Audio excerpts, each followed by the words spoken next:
What would be your number one priority during your term as CFO? What I've focused on over the last year in my first legislative session, we focused on the PTSD issues regarding our first responders. I also get to be the state fire marshal. We worked hand in hand with the legislature to hopefully craft a solution for the AOB dilemma that we have in the state of Florida. And it's more than a dilemma. It's really, in my opinion, it's a crisis. That issue is left unchecked. It was not dealt with this past legislative session. I feel like really if I was going to set a number one priority for my next session as a CFO for the state of Florida for 2019 would be to tackle the AOB crisis we have here in the state of Florida. Left unchecked, it'll be a catastrophic hurricane of a financial magnitude that would be crippling and devastating to a robust insurance market that we so desperately need to maintain in the state of Florida. What is the one thing that Florida needs to get right in order to remain competitive in 2030? One thing that we've got to get right is this balance of controlling our natural resources with the cost of business. I mean, just keeping this whole perfect chemistry in place. So right now, I think we have a fantastic product in the state of Florida. I think we've got a good environment to work. I think if there's things that have got to change is we've got to be a little bit understanding that we are not just one state in the United States, there's 50 of them. Those 50 states have a competitive nature amongst them. They want to be able to recruit the best and brightest. So all those different environments, whether it be the quality of life, the quality of natural resources, our tax environment, all these different factors come into play. But we had an environment here in Florida not that long ago where we were turning off the attention placed on promoting the state, and we're also turning off the resources we were putting towards economic development and job recruitment. To me, those are non-starters. I think if you're going to stay competitive in order to maintain the environment, the low debt per capita we have of right now $1,100 in the state of Florida compared to a New Jersey at $4,400, you got to stay promoting the state.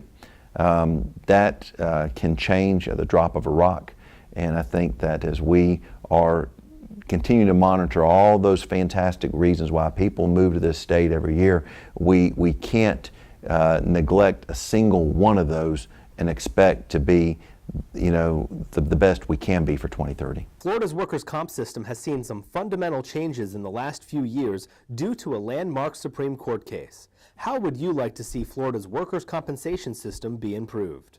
So the workers' comp environment in Florida, there was nothing done this past legislative session regarding workers' comp.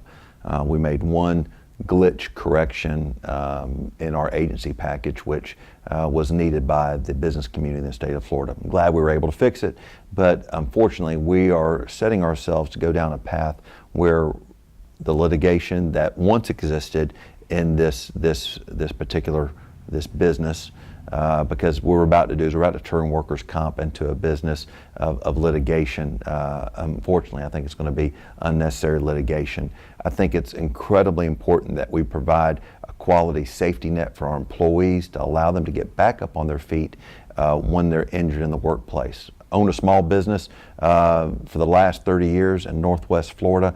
I have seen employees that have benefited from the system and have gotten back to work and have been a contributing part of our mission at our family's restaurant. I've also seen those employees that abuse it via the fraud system. My office, we are especially as workers' comp compliance, whether it be fraud or on all sides of the fraud that could take place from sharing of licenses or the employee taking advantage of the system. There's no two ways about it. The landmark ruling that took place is going to set us down a path where a once dormant litigation environment in Florida will have the opportunity to reemerge. As that reemergence takes place and that business model starts to grow its balance again and becomes more robust, so will the cost of it is to employ employees. It will change the ability of businesses' ability to grow, to expand, and unfortunately, I think unnecessarily. We need a healthy workforce in the state of Florida. Nobody likes to see anyone hurt. I think every single person in the state of Florida that is eligible to work wants to work. But when you are creating an environment where it becomes lucrative to sue because of a workers' comp landmark ruling, that's unfortunate. And when an activist judge makes these type of rulings, these are matters to be dealt with the Florida legislature, not from a court bench from somebody who's unelected.